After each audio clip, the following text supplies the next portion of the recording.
Nama saya Ica.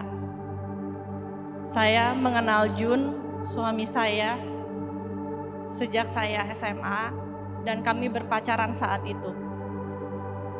Kami berdua menjalani masa pacaran saat itu dengan iman dan keyakinan yang berbeda. Saya mengenal Tuhan Yesus dan Jun tidak. Waktu kami berdua sedang kuliah, Jun banyak mengeluhkan masalah kehidupan. Saya selalu berusaha meyakinkan Jun untuk mencoba untuk berdoa. Karena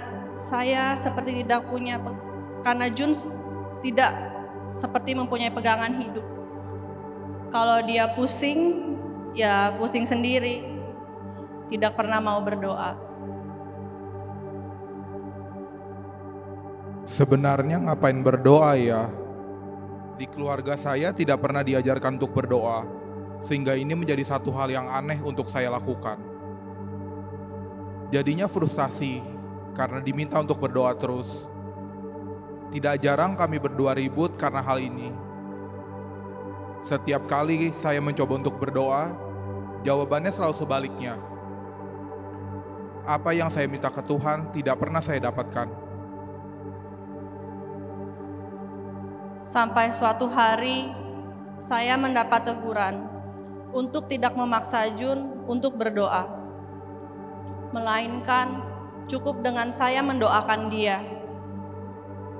Saat itu, saya lakukan akhirnya tahun 2016, Jun mulai mengenal ajaran Katolik. Dan setahun kemudian, dia dibaptis. Saya merasa doa saya akhirnya terjawab dan akan melihat perubahan dari Jun. Tetapi ternyata saya kecewa dengan Jun yang hanya menjalankan kehidupan imannya seadanya. Di tahun 2021 kami menikah. Tahun pertama baik-baik saja. Tahun kedua, masalah mulai bermunculan dan Jun terus-menerus mengeluhkan keadaan kami. Di tahun ketiga, kami terjerat dalam masalah finansial. Gaya hidup overspending yang kami tidak sadari bahwa ini adalah habit sejak kami pacaran. Memuaskan keinginan belanja dengan sistem pembayaran pay later.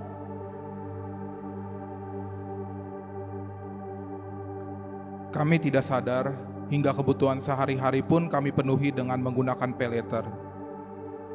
Akhirnya hutang menumpuk dan kami tidak bisa membayar tagihan kami.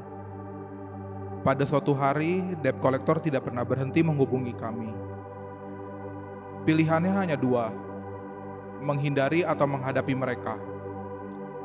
Entah bagaimana, pada hari itu saya memilih untuk menghadapi mereka dengan harapan masalah bisa selesai. Tetapi karena banyak tuduhan dan kerasnya ancaman mereka, mental saya pun tidak kuat. Kenapa sih Tuhan gak bisa membalikan keadaan saya menjadi lebih baik, seperti membalikan telapak tangan? Tuhan itu kan besar, Tuhan bisa kok melakukan itu. Tapi kenapa Tuhan tidak mau melakukan itu untuk saya? Kenapa Tuhan mempermainkan hidup saya? Semua terasa buntu dan akhirnya saya berniat untuk mengakhiri hidup. Di hari itu, pertama kali aku lihat Jun benar-benar kecewa sama Tuhan. Dia banting-banting barang, pukul tembok, dan saya berdoa, Tuhan, tolong tunjukkan kebesaran-Mu. Tolong ubah Jun seperti Tuhan membalikan telapak tangan, seperti yang Jun minta. Saat itu saya tahu betapa frustasinya Jun dalam menghadapi masalah ini. Karena beberapa kali serasa mendapatkan jalan keluar dengan adanya opportunities baru di kantor. Pindah divisi, dapat tanggung jawab baru, tetapi tidak memulihkan keadaan finansial. Dan di malam itu juga terjadi mukjizat. Kami berdua datang bertemu dengan kakak saya dengan harapan bisa mendapatkan jalan keluar. Tapi malahan dia ngomong mau memasukkan saya ke dalam penjara supaya saya tidak mengakhiri hidup saya. Orang terdekat saya kenapa bisa sekejam itu? Di titik itu saya sadar, selama ini saya berharap kepada manusia yang akan bisa membantu saya. Mau lari kemana lagi saya? Selama ini Tuhan berusaha mengetuk hati saya. Lewat postingan di sosial media, saya diingatkan bahwa kebaikan Tuhan itu ada. Janji Tuhan itu ada. Masalah ini gak akan lama lagi kok. Tapi saya mengeraskan hati, menolak untuk percaya. Akhirnya saya menyadari bahwa sebenarnya tidak ada pilihan lain selain ke Tuhan. Tuhan bukan Tuhan yang jahat seperti yang saya pikirkan sebelumnya. Malam itu juga saya bilang ke Ica, saya akan kembali berdoa kepada Tuhan. Jujur saja, dengan kondisi seperti ini, saya pun merasa kekeringan iman. Karena sudah terlalu terseret sama Jun yang suka mempertanyakan Tuhan. Tetapi dengan melihat Jun yang mau bangkit dan menepati janjinya dengan terus berdoa, saya punya harapan baru. Mukjizat terus datang. Cici saya membantu membayarkan hutang-hutang. Koko Jun juga pada akhirnya membantu kami. Kami berdua melihat kasih Tuhan melalui mereka. Walaupun demikian, kami masih berproses dengan pergumulan ini.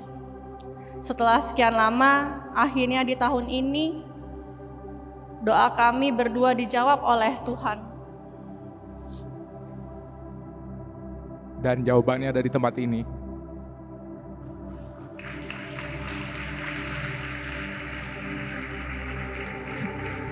And let's give the Lord a big hand, everybody. Kita berikan Thank God. kemuliaan buat Tuhan kita. We thank God for this couple. And my name, by the way, is Obed Cabrillas. Nama saya Obed Cabrillas. Dan I want to Yolanda. interview the couple. So I plan to ask you 33 questions. Saya mau tanya kalian 33 pertanyaan. But to save time, only 3. Tapi 3 aja untuk hemat waktu. This is just to comfort Icha and June. First question. So what brought you here? Yang pertama, apa yang membuat kamu ada di sini? Ya, pertama seperti yang tadi saya udah sampaikan, kalau saya tuh kekeringan iman sebenarnya waktu di masa itu. Jadi saya menghubungi teman saya, Gabe atau Gebi, untuk mau join komunitas lah. Pada saat itu Gabe bilang, ayo join FIS kayak gitu kan. Terus Desember tuh aku pertama kali datang sama Jun ke FIS. Awal FIS Jun gak suka karena ini kayaknya bukan dia banget. Oke, aku juga gak maksa. Lalu setelah itu Gabe bilang, Cak yuk join aja LG dulu, light group kami. Pada saat itu karena saya orangnya suka berkomunitas, jadi saya ya mau-mau aja gitu. Akhirnya pada suatu hari kami di-invite untuk masuk ke LG. Pada hari itu sebenarnya Jun menolak. Jadi pada saat abis sharing-sharing, terus ditanya gimana Jun di sini, oke gimana? Dia benar-benar kayak enggak, dia nggak suka. Dia ngomong bener-bener dia ngomong di situ dan itu banyak orang. Sebenarnya saya kayak, aduh, kenapa sih sampai kok ngomong kayak gitu di banyak orang gitu. Ntar aja kayak pas habis kita LG. Ya,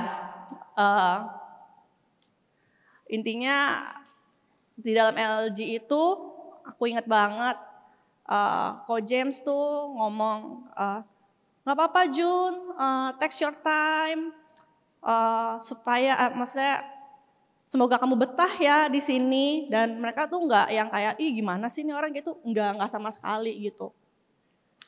Abis selesai LG, kita berdua ngobrol dong. Terus dia bilang kayak, nggak, aku nggak mau lagi, dia bilang gitu. Oh ya nggak apa-apa, aku bilang kalau misalkan emang nggak mau lagi, tapi aku tetap mau ikut, aku bilang. Terus akhirnya karena dia merasa dia nggak enak, karena itu kan couple, LG couple. Jadinya dia ikut lagi yang kedua. Terus ikut lagi, pokoknya ikut lagi.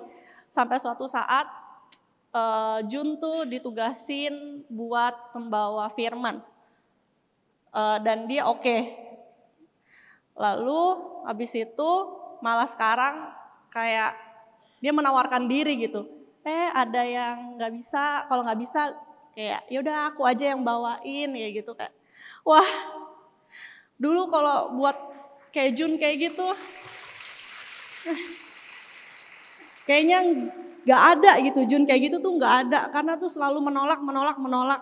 Dan kalau misalkan denger lagu kayak rohani gitu, dia tuh nggak mau denger dan nggak mau nyanyi, nggak mau. Pokoknya aku aja yang nyanyi dan aku kayak ya udah aku nyanyi sendiri aja, aku nggak masalah.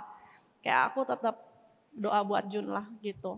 Pada akhirnya jadi kami coba lagi pergi ke FIS, Jun gak mau ikut sermon, gak mau ikut praise and worship.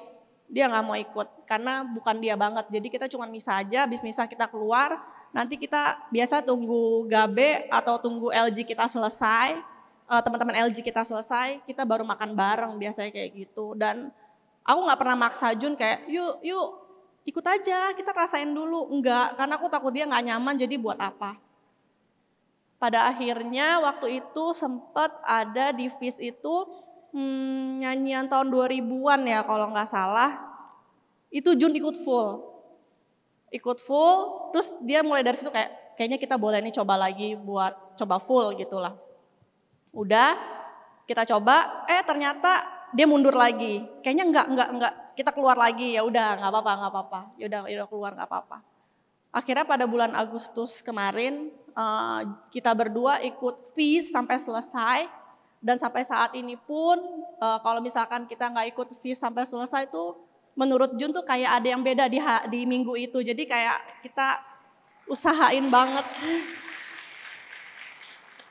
Makanya kayak kalau Tuhan udah mau ubah orang tuh nggak tanggung-tanggung.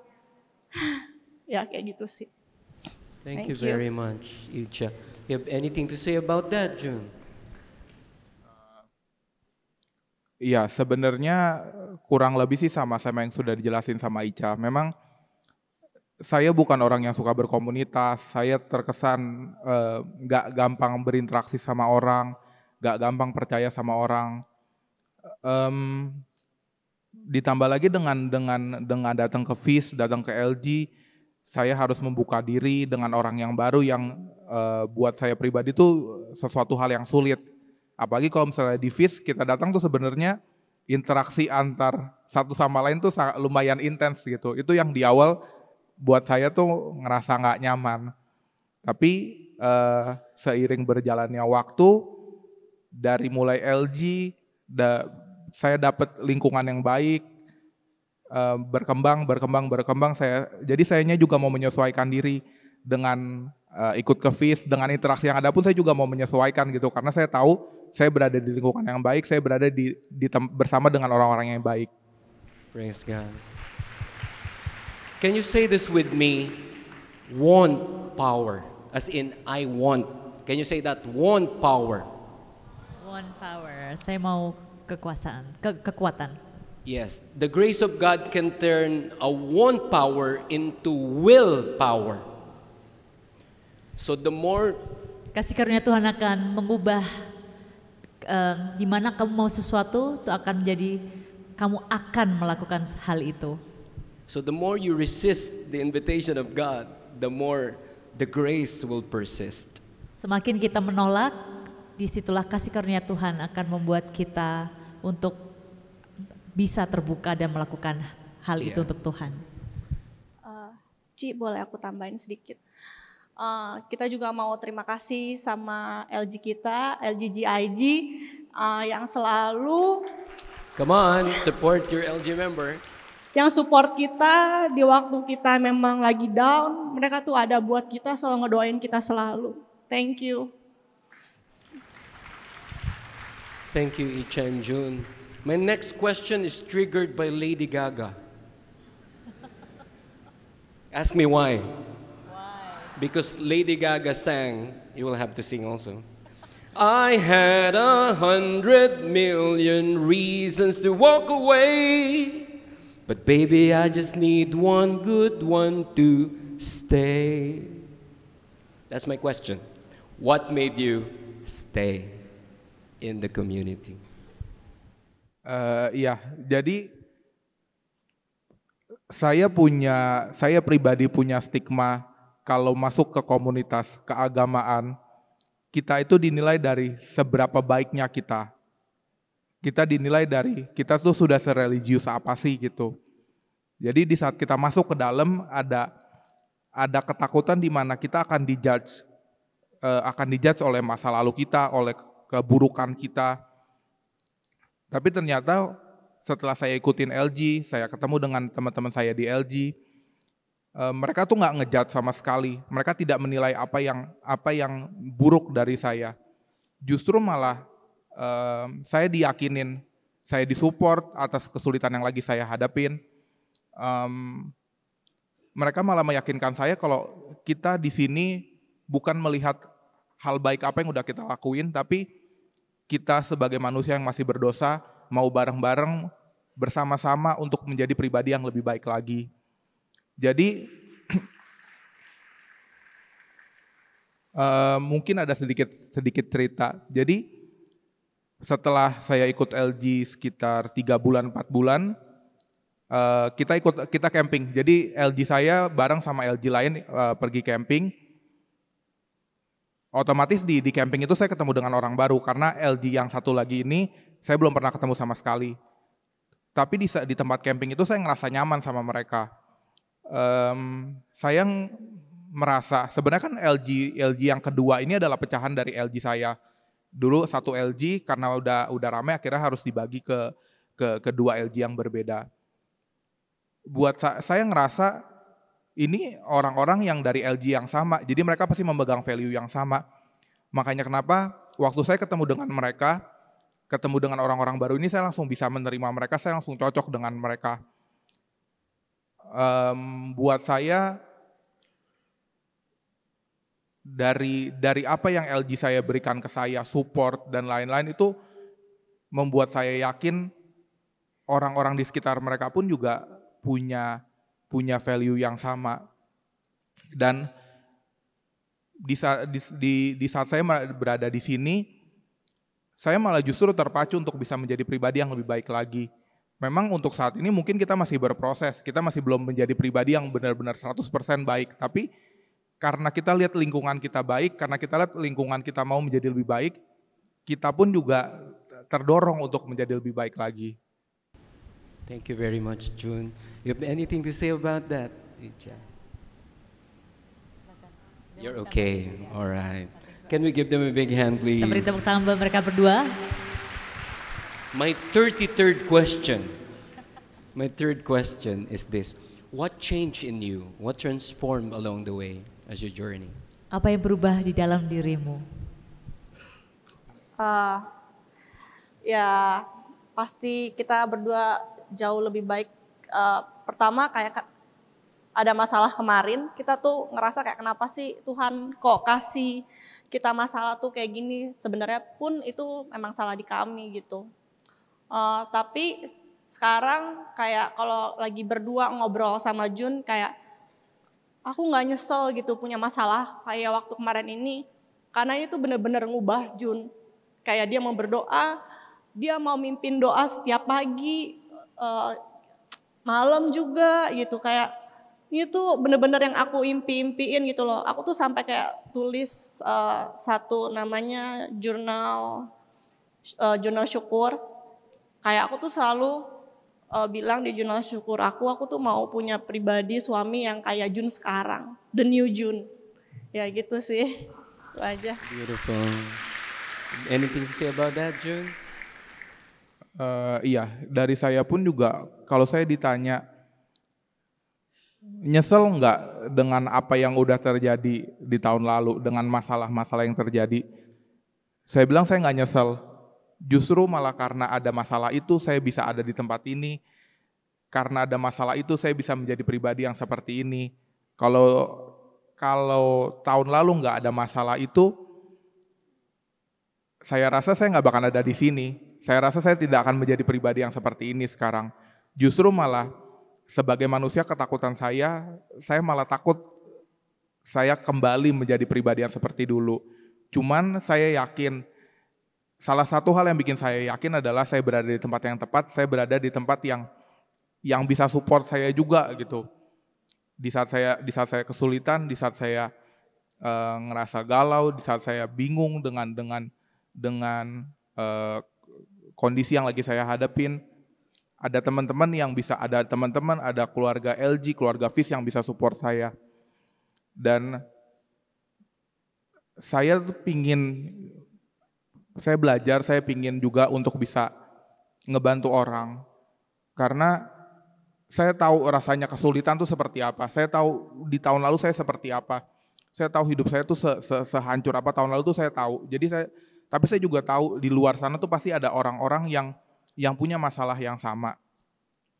Punya pergumulan yang sama. Jadi kalau misalnya saya punya kesempatan untuk ngebantu orang, saya pingin banget bisa bantu orang-orang yang juga mungkin punya kesulitan yang sama seperti saya.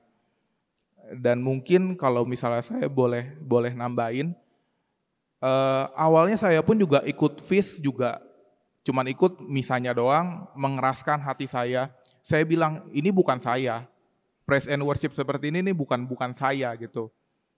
Tapi akhirnya saya melunakkan hati saya ikutin.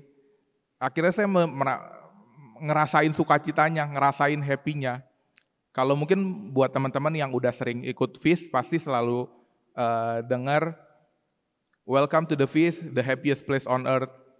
Pertamanya saya nggak ngerti itu, saya nggak ngerasain itu gitu. Tapi setelah saya ikutin benar-benar, saya buka hati saya lunakan hati saya baru ngerasain memang ini buat saya the happiest place on earth.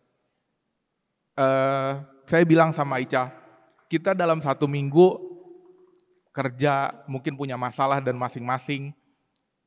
Ya udahlah, sediain waktu 4 jam, 5 jam, mungkin lebih bareng LG kita ketemu, kita happy, biarinlah kita lupain masalah yang lagi kita hadapin lah.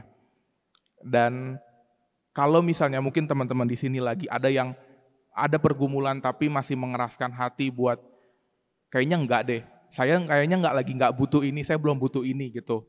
Mungkin yang saya bisa bilang, ya nggak apa-apa, mungkin belum, tapi saya yakin teman-teman yang ada di sini bisa ngebantu kalian yang lagi ada pergumulan di saat kalian udah siap buat ngebuka diri. Amen. Thank you.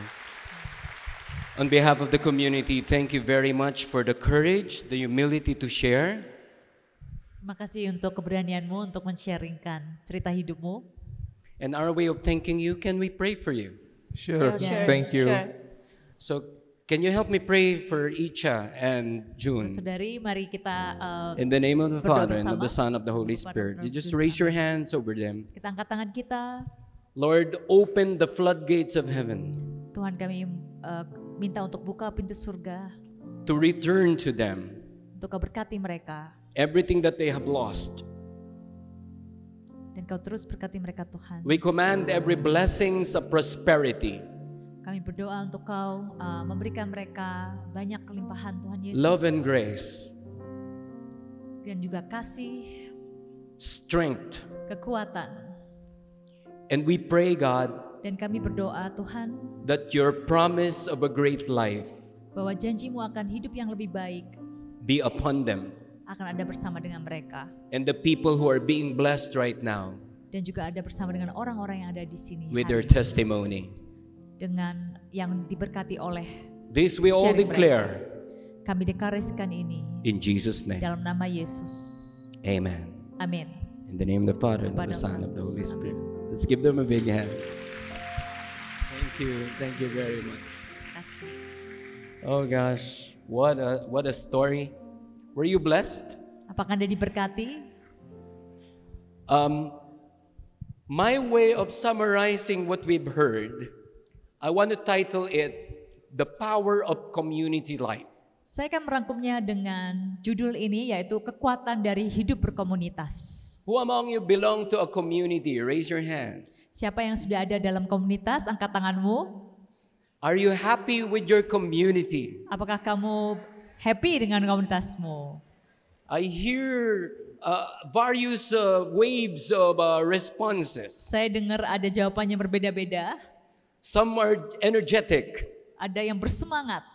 Some are a bit shy. Ada yang malu-malu. Some are gave it a hard thought. Ada yang kayaknya susah ya jawabnya. But whatever situation you are in a community, Tapi apapun jawabanmu dalam situasi komunitasmu, I want to tell you that we have hope in God's promise. saya ingin menyampaikan bahwa kita punya harapan dalam janji Tuhan. Amen. Amin. I will have Yolanda read the scripture passage as a way to reflect the testimony, to read it in Bahasa. Ephesians 4:15 to 16. Mari kita baca bersama dari Efesus bab 4 ayat 15 sampai 16. Tetapi dengan teguh berpegang kepada kebenaran di dalam kasih, kita bertumbuh di dalam segala hal ke arah Dia, Kristus, yang adalah kepala.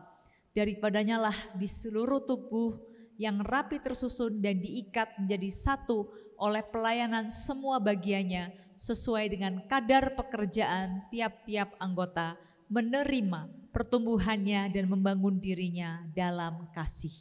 Amen. Amin. I can see 55 reflections in that scripture. Saya bisa lihat 5 refleksi dari bacaan tersebut. But because we have limited time, 5 only. Tapi nggak bisa bahas ke 55-nya ya, jadi saya bahas 5 aja hari ini. And I want to call it the 5 C's of community life. Dan saya mau membagikan 5 C dari hidup berkomunitas. The first letter C, if you see it in the person beside you, you clap your hands. Character. Yang pertama adalah karakter. Wow. Ya, tepuk tanganmu jika kamu melihat itu dalam komunitasmu ya. Okay, let me ask you.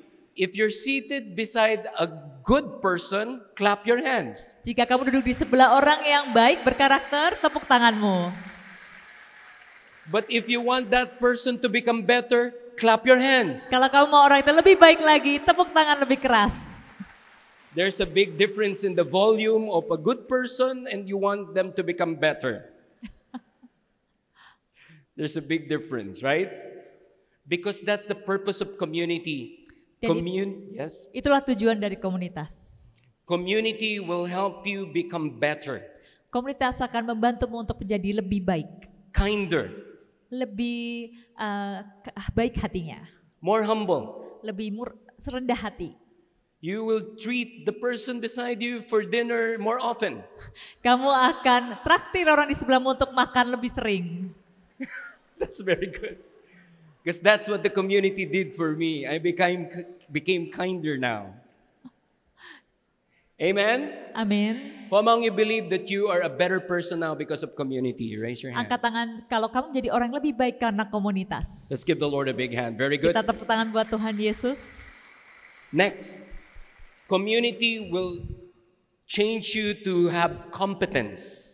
Komunitas akan mengubahmu untuk mempunyai kompetensi. Because you are so blessed and you want to be grateful, you will serve the Lord. Karena kamu begitu diberkati dan kamu bersyukur, kamu mau melayani Tuhan. I think that's the best motivation to serve God. Itu adalah motivasi terbaik untuk melayani Tuhan. If you are grateful from all the blessings that God has given you, Jika kamu bersyukur dengan semua yang Tuhan sudah berikan, you respond by serving God. kamu menjawabnya dengan melayani Tuhan. And you become better at serving. Dan menjadi lebih baik lagi dalam melayani Dia. That's called competence. Itulah kompetensi. Who among you believe that the person beside you can become a great servant of God? Siapa yang Give the Lord a big percaya orang di hand. sebelahmu akan menjadi pelayan Tuhan yang luar biasa? Tepuk tangan. So someone was looking and then clapping his hands so that the person will serve the Lord. Mungkin ada yang tepuk tangan supaya orang sebelahnya melayani Tuhan. The next letter C is chemistry. C yang ketiga adalah chemistry. It's not physics, Bukan fisika, it's not botany, bukan botani, it's chemistry. tapi chemistry, Joke kimia. only. Bercanda ya. Bercanda. Chemistry is the way we relate to each other. Chemistry adalah cara kita untuk bisa berelasi satu sama lain. You hear the story of the couple Kalian telah mendengar cerita dari pasangan tersebut. because their relationship is growing in their light group. Karena hubungan mereka berkembang dalam light group. They became better friends Mereka menjadi teman yang lebih baik with the light group dengan light group. and with each other. Dan dengan satu sama lain. I used to be a person who cannot relate with other people, Saya dulunya adalah orang yang tidak bisa berelasi dengan orang lain. but community taught me Tapi komunitas mengajarkan saya to be a relationship guy. jadi orang yang bisa berelasi dengan orang lain. Next would be culture. Yang keempat adalah kultur atau budaya. And it's easy to explain because it is the combination of character, competence, and chemistry. Dan ini adalah kombinasi dari karakter, kompetensi, dan chemistry. I want you to think about the circle of your friends. Saya ingin Anda untuk memikirkan siapa teman-teman yang ada di sekelilingmu. Question is Pertanyaannya, the circle of your friends making you grow as a person? apakah lingkungan teman-temanmu membuat Anda berkembang menjadi lebih baik? If your answer is yes, give me a like in the Jika air. jawaban adalah ya, kasih jempol. Okay. Because if the circle of your friends does not help you grow, Karena jika lingkungan teman-teman Anda tidak membuatmu bertumbuh, it is not a circle anymore. itu bukan lingkaran lagi. It's a cage. Itu adalah penjara atau kandang. It's a prison. Penjara. The last letter C would be commitment. C yang terakhir adalah komitmen. It's the capacity to stay. Itu adalah kapasitas untuk tinggal. Not when things go right, Gak selalu hal itu akan berjalan dengan baik, but especially tapi khususnya when things go wrong. ketika hal-hal itu buruk, Because real friends karena teman yang sesungguhnya stay in your life, akan ada terus dalam hidupmu. committed, Berkomitmen. when the rest of the world walks out from you. Ketika semua orang itu meninggalkanmu, So if you have a committed friend, give the Lord a big, big hand. jika kamu punya teman yang berkomitmen, beri tepuk tangan buat Tuhan Yesus. What I'm sharing with you is not a teaching. Apa yang saya sharing itu bukan hanya sekedar pengajaran, It's my life. ini adalah hidup saya. I used to be, we will see this picture. Kalian lihat gambar ini, I used to be a very broken person. saya dulu adalah orang yang sangat hancur. People come to the Lord because of 3 things. Orang datang pada Tuhan karena 3 hal. Broken, Hancur, breaking, going through some things, oke. going through rough times, Ya, ada hal-hal yang susah dalam hidupnya and broke. dan nggak punya duit. Broken, breaking, and broke. Hancur, susah, nggak punya duit. That's why we're here. Itulah kenapa kita di sini. So I was like this picture. And if this picture is coming from ancient China, Gambar ini itu ada dari Cina kuno, we have a big problem. nggak ada masalah. Because the Ming Dynasty vases Karena dinasti are Ming very expensive. itu mahal banget pas I dinasti want you Ming. to see this picture again. This broken jar is coming from Japan.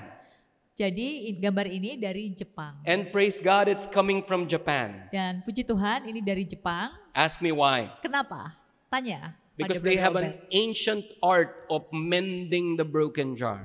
Karena bangsa Jepang mempunyai seni kuno yang bisa memperbaiki With clay and with gold. dengan tanah liat dan emas. I want you to see the finished products there Saya ingin on the Anda stage. untuk melihat hasil akhirnya di layar. Okay, there are other pictures. Dan ini gambar lainnya, See it there? teman-teman Anda semua lihat. Someone was saying mine. No, it's not an online selling. So these are the finished products. Ini adalah hasil akhirnya. And this ancient artwork, Dan hasil seni kuno ini it has a name. ada namanya. Its name is kintsugi. Kintsugi namanya. Can you say that to the friend next to you? Katakan pada orang di Kintsugi. sebelahmu, kintsugi. Kintsugi is the ancient Japanese art of mending broken objects with gold that teaches us that if we choose to embrace our struggles and repair ourselves with love, we become more beautiful for having been broken. Kintsugi adalah seni kuno dari Jepang untuk memperbaiki hal-hal yang rusak dengan emas. Dan hal ini mengajarkan kita untuk belajar, untuk merangkul segala penderitaan dan struggle kita, karena itu semua bisa menjadi lebih baik dari kehancuran kita. And I have a message for everybody, Dan ini saya punya pesan untuk semua di sini. especially the ones who have been broken, breaking, and broke. Raise your hands. Terutama mereka yang pernah hancur, lagi susah atau nggak punya duit, angkat tanganmu. I think all of us. Kayaknya hampir semua dari kita ya. And the message is, Dan- you are more beautiful because you have been broken. Dan ini pesan untuk Anda. Kamu lebih indah karena kamu pernah hancur. You don't say, I am beautiful despite being broken. Kamu nggak bilang bahwa saya indah walaupun saya pernah hancur. You say you are now more beautiful because you have been broken. Tapi katakan bahwa aku lebih indah karena aku sudah pernah hancur. Amen? Amin. So I have a personal sharing. When I saw the story of the Kintsugi art, Saya punya cerita, waktu saya melihat cerita tentang kintsugi, really touched me deeply and was brought to tears. itu benar-benar menyentuh saya dan saya sampai menangis. Because for me, life is a balance of brokenness and blessedness.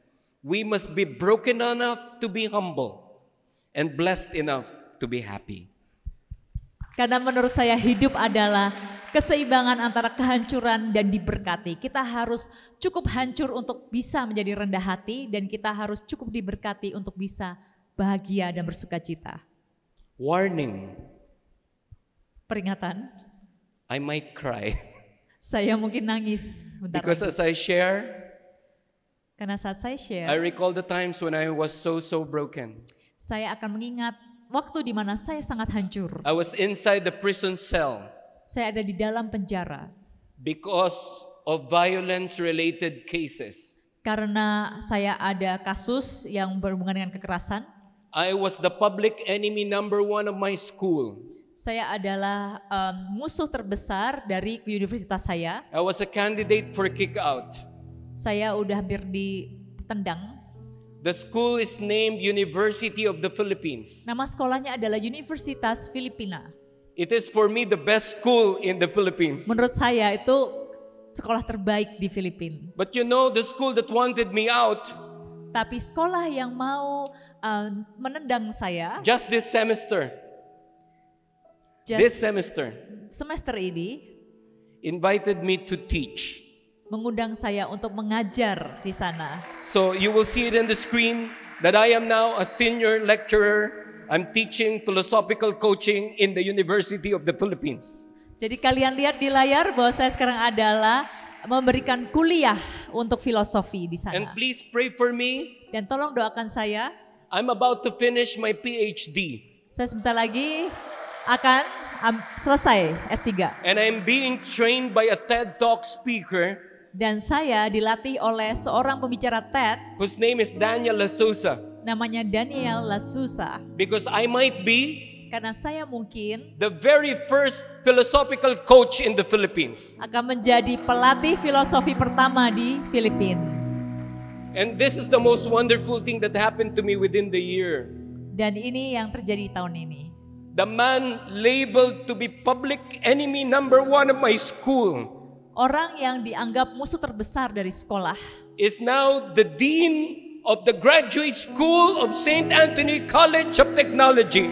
sekarang menjadi dekan di sekolah S2 di St. Anthony College of Technology. Because God has a new promise for all of us. Karena Tuhan mempunyai janji yang baru untuk setiap dari kita. And I invite everybody to stand. Dan saya undang setiap dari Anda untuk mari bangkit berdiri. And I want you to bow down your heads Mari kita tundukkan kepala kita and place your hand over your hearts. dan taruh tanganmu di atas dada. Especially if our hearts are broken, breaking, and broke.